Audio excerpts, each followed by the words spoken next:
Hello, everybody. I am coming to you with a bit of an unusual video today in a live form because it's easier for me to do when I'm in the middle of the working week. So I would like to talk about folk magic and traditional witchcraft in the context of working with seemingly opposing powers. This is something that I often get asked about, and this also recently came up in a conversation I had with some people. So I was inspired to talk about this some more. And excuse the red lights, I'm actually learning to chill with just red lights on in the evening for better sleep purposes. So this may or may not be related to witchcraft. You'll never know. And I'm just sipping on some tea, so hopefully a cozy, non-scripted, very kind of, just improvisational chat with you about these things.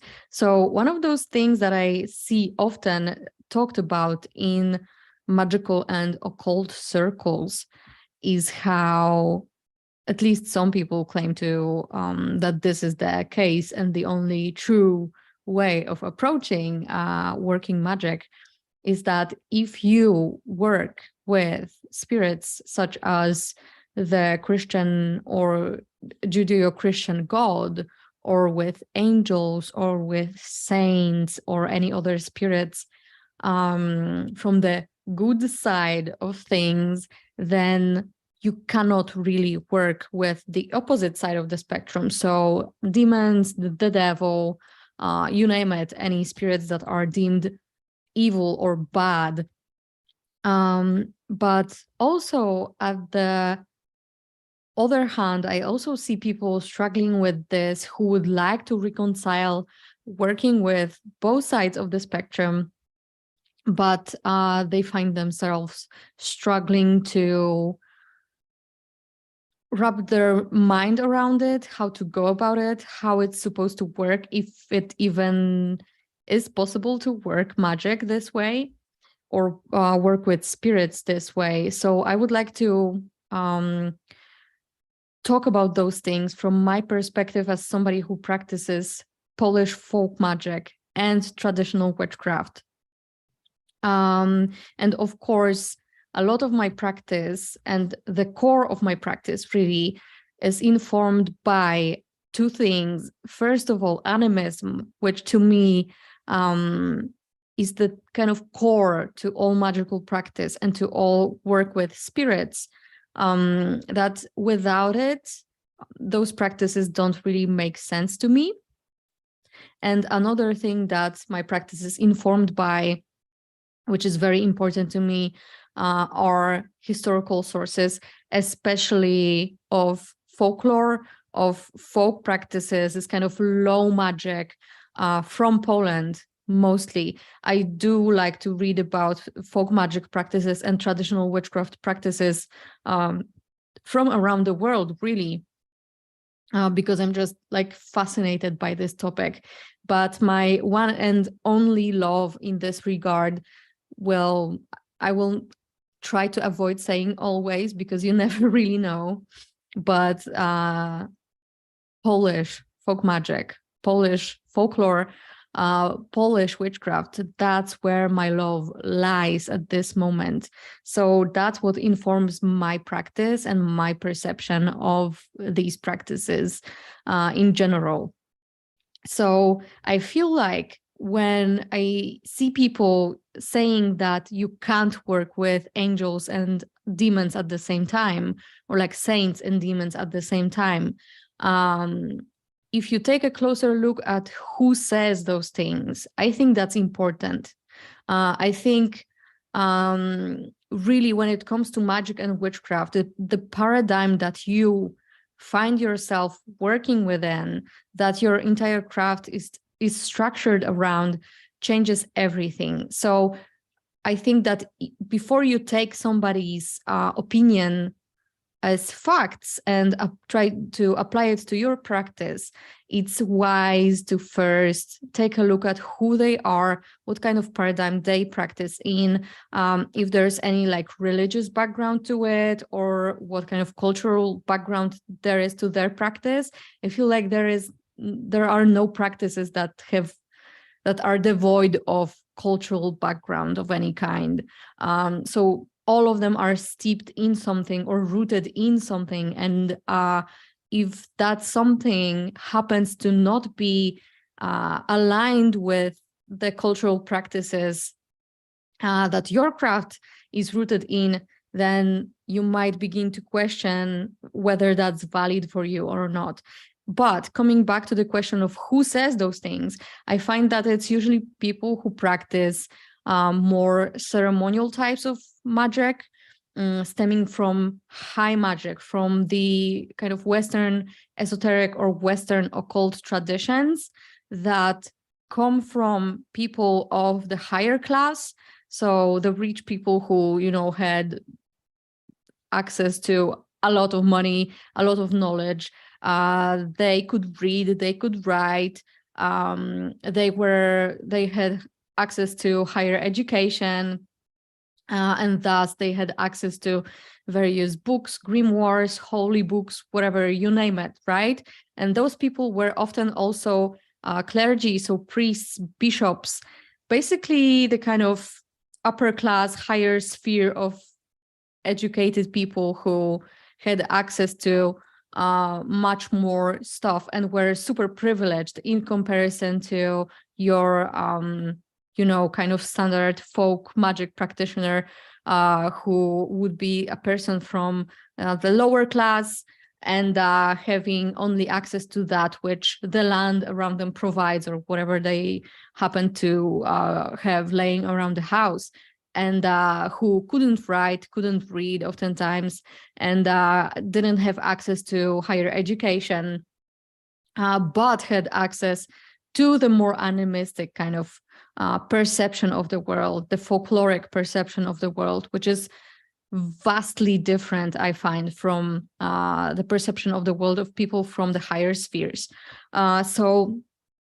Again, I find that people who say you cannot mix those practices, or you cannot work with these spirits and those spirits at the same time, are usually people whose practices are rooted in this high magic, in ceremonial magic, that's rooted in the Western esoteric tradition, which is very much built on the foundations of Christianity and the Western culture that we know today. And we know that our societies, our ethics, the way our countries are often structured in the Western world, although I'm not sure if Poland really should be, amongst those countries yet or not yet. It's kind of like, on the verge.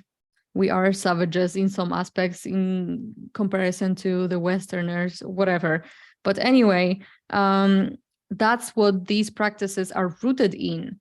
And that's just so much different from, as I said, your average folk practitioner. And now I would like to talk about those differences, mostly focusing on not so much pointing what ceremonial magic perception and those paradigms look like, because I'm really not interested in that, not anymore at least. I had my phases when I studied that, but that was a long time ago now. But instead, I would like to focus on the perception of spirits, the animistic perception of the world, and also the dual faith, which I feel like is at the very core of those syncretic practices that involve, working with Mother Mary and simultaneously working with the devil, and that being a non-issue. Like, that was the standard really back in the day.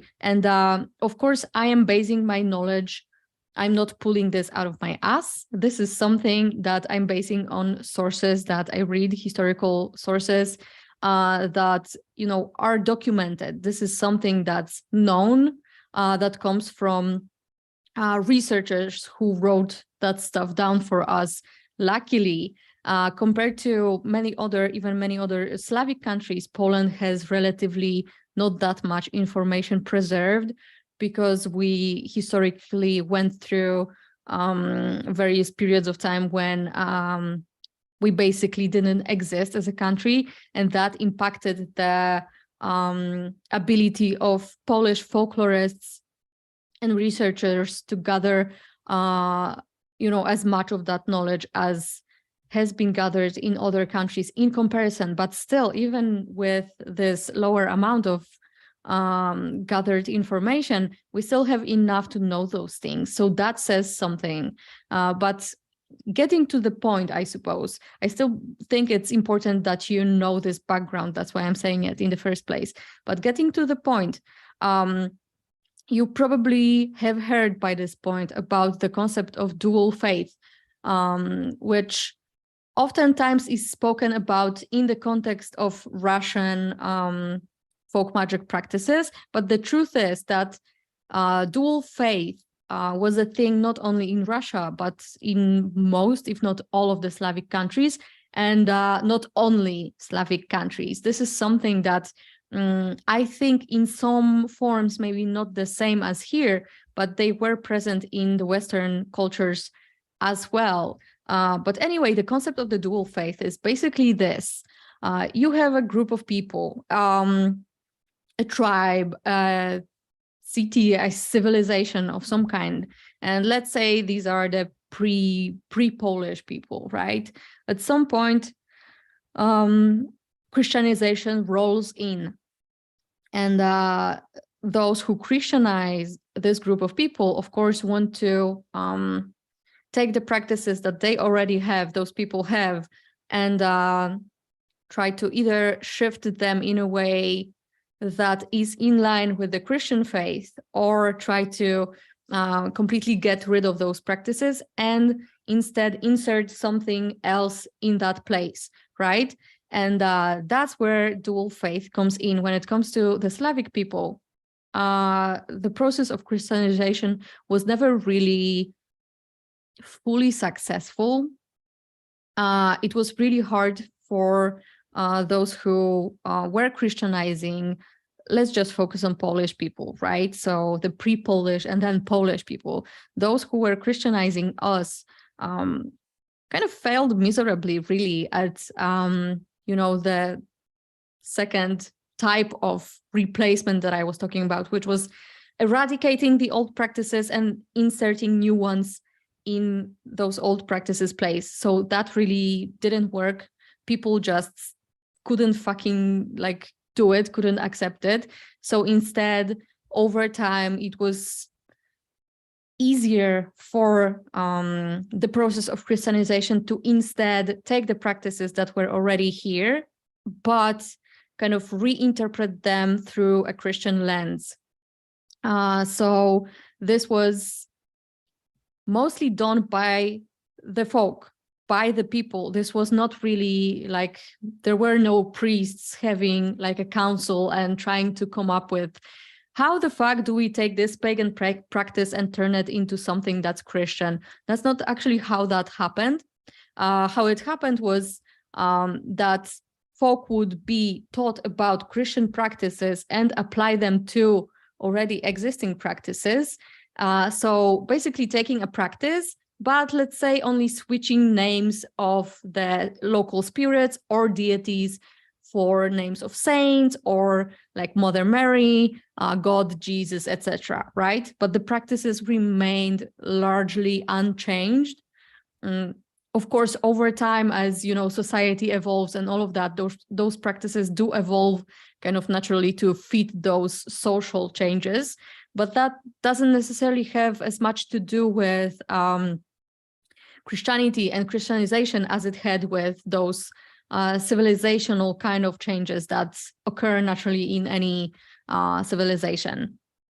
So that said, in the medieval period and beyond that, we have kind of remnants of spells, of incantations, of prayers, etc. that those who are much wiser than me and who actually are qualified to analyze that kind of material, scholars, have often come to the conclusion that those texts must have had much older kind of original roots, but then where over time some of them kind of shaped in a way that included some Christian imagery, Christian names, or like known pieces from known Christian prayers, just to integrate the two so that this incantation, spell, or whatever can pass as something that's Christian. So it's not evil, so it's not condemned by the priests and thus by the community at large, right? So that's how people usually went about it. They would take already existing magical practices and traditions in general, and just kind of slightly add a Christian, like sprinkle some Christian shit on top so that it seems like it's okay, like it's not coming from the devil and all of that. Of course, I do not have any like actual material translated for you here because we could be here for ages, but I am planning on writing a post about this for Patreon at some point so that those of you who are nerds like me could read about it some more and see actual examples of what that could look like. But basically the conclusion is that especially when it comes to Mary, because she became this kind of main figure that people in folk magic would petition and work with, right, for some kind of magical outcomes. She was the person to call to. And what's interesting is that like there is a method to it. This is not something that's random. And those of you who were raised Catholic, especially, I don't know about Christianity at large. I was only raised Catholic and in a Catholic culture. So that's what's known to me firsthand. You will know that in many Catholic prayers, you are rarely addressing God or even Christ directly. It's usually through a saint or through Mary herself. So they are like Mary or a chosen saint for a specific purpose, right? Or a correspondence. Guess what that reminds us of? Witchcraft. So they would be kind of asked to act as this psychopomp, as this intermediary between us and those larger powers that are so big, so vast, and so powerful that they, in the folkloric perception of the world, they cannot be really accessed directly by us. There needs to be this somebody like a mediator. And that's Mary, and that's all of the saints that you would petition. And that's, guess who as well? That's the devil as well. And that's the demons as well. They all serve the same fucking function, being the mediator, the psychopomp, the person in between that you ask them to take your message and deliver it where it needs to go so that you don't have to cross those taboos that are really not accessible for you. And that's where a large difference with high magic or ceremonial magic lies, that in ceremonial magic, oftentimes it's assumed that you can contact divinity directly. In fact, that this divinity resides within you, that you are the deity at the end of the day, which often also is in line with the more left-hand path kind of approaches to magic. And that could be seen as, a more evolved, more educated, more informed, and more powerful way of practicing witchcraft. But it could also be seen, especially when you look at it through an animistic lens, as a kind of an ego trip, really, and having no humility against the large and vast and unimaginable powers that exist. Let's just put it like this, very vaguely, right? So, you know, the common folk who would practice folk magic, and also, you know, folk magic at its root is witchcraft. That's where witchcraft stems from. It does not stem from the higher class people, the highly educated and rich people. It stems from the common folk, from the folk magic practices, right? So this is what we have in common, the animism, the approach that is kind of humble. But here's the thing, it doesn't matter which faith those mediators or those psychopomps come from. That does not matter. As long as they are important in your culture, on the land where you live, and they actually are believed to, you know, be here where you are, in one way or another, spiritually, of course, which is at the root of animism, then they can be petitioned, they can be worked with. And that's all there is to it. That's why folk magic always survives, no matter what, no matter whether you were Christianized, whether you were kind of wiped out as a, you know, culture or as a country, whether you had to emigrate on the other side of the globe, whether you were displaced, whatever, it does not matter. I mean, of course, I'm not saying those experiences, like, whatever. Those experiences are fucking harsh, and they make us who we are. But I'm saying that for folk magic, it does not eradicate it. Folk magic thrives everywhere, anywhere, and the only thing it needs is to be connected to where you are and to work with the powers that are believed in or that are part of the culture where you reside at the time, right? Which means that in Poland, for example, of course, we had those Slavic, Polish, pre-Christian practices and beliefs that were, of course, pagan, right? But animistic at their root. And then comes Christianity, especially and specifically Catholicism. And so after applying that to the existing base, we have those two faiths, two approaches to the spirit world. And you don't have to choose. They both exist. They, you could say, coexist in the act of dual faith. That's why dual faith became a thing in the first place. And that's how magic survives. I think some things, and our ancestors, I think they knew this. They knew this because they were much more animistic than us. I feel like we are too civilized almost to be able to understand how simple this is and how it doesn't really require you to make shit up or like try really hard to believe that this is the case. Like they actually knew this shit. It was a no-brainer. This was obvious. This was the reality that this is how it works.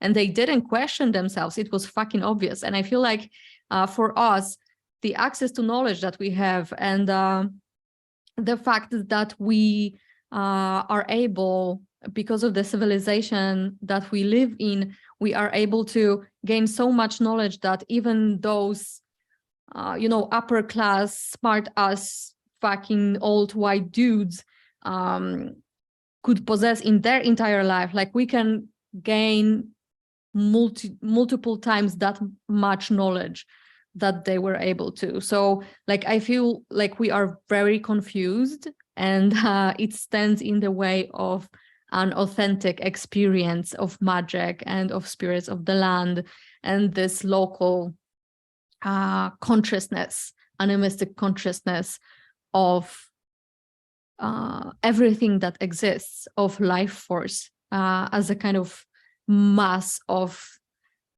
you know, living forms. I don't know how to explain that otherwise.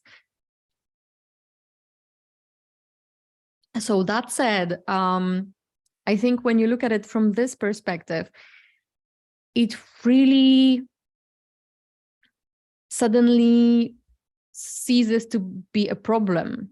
I feel like it's just obvious that you can work this way, and there's nobody and nothing standing in your way. And if you do it, if you actually try it in practice and not just, you know, be an armchair occultist who thinks you know it all and forming opinions that are not rooted in practice, I'm sorry, I don't know what to say. All I have to say is that as somebody who does practice this way, I've worked with the devil, I've worked with Mother Mary. They do not fucking care and they don't get offended. They just fucking don't. There's no issue. There's no competition. They are not trying to destroy each other. They are not fighting. They are not. This is our human-centric perception. You know, this whole topic of anthropocentrism, it fucking annoys me so much because I feel like, you know, when we approach witchcraft and magic, especially folk magic and those lower practices, from an anthropocentric perspective, it's as if we shoved our own head into our own ass and tried to somehow still see the outside world through that lens. No, you need to get unstuck from yourself first and see that the world is not around you, not about you, that you are not the center of the universe and you are not more important than anything else that exists, really. I know this may sound kind of harsh and like dismissive or whatever, but to me, it's actually very freeing and humbling. There's freedom in the thought that I am just as important as the old tree that grows in the forest nearby. I'm not somehow the shit more than they are in any way. So I feel like we really need to get unstuck from our kind of egotistical love of the humankind as something superior to all the rest of creation first. And then when we have this more animistic perception of the world, then suddenly those things just become fucking obvious, right? At least to me. So I just wanted to share this bit of information / opinion. Maybe it's a hot take, I'm not sure, but I hope that for those of you who are interested in those kinds of practices, I truly hope that this maybe sheds some fresh perspective or food for thought in this regard. And at the end of the day, should everything else fail, I suppose, when it comes to, you know, perception shifts and stuff, I think it's important to remember that witchcraft is inherently heretical as fuck. Like you would literally, and this is something that was documented across fucking Europe, those practices of going to the church, being the person who is present at every mass and sits in the first fucking row of chairs or whatever, and goes take the communion every mass, and then steals that communion, that wafer, and then feeds that to a toad, and then burns that fucking toad and creates a flying ointment out of that shit. That's what witchcraft is. That's where the root of witchcraft is. Witchcraft is heretical as fuck. So it has nothing to do with, you know, being, oh, you can only work with God and angels, or you can sell your soul to the devil and the demons and nobody else is gonna want to work with you ever again. That's not how it works. They do not care. They are not fighting each other, really. Try it in practice, see for yourself. and stop being so, wrapped in the kind of fears that we were fed growing up in, strict, at least for me, I'm speaking about my own experience, in strict Catholic upbringing, where it's either this way or you can shit your pants from fear because everything else is hell and damnation and like you can't go back. That's not really how the spirit world works. So anyway, that's all I wanted to say. Hope this was interesting, helpful, or whatever. And hopefully see you around. Bye.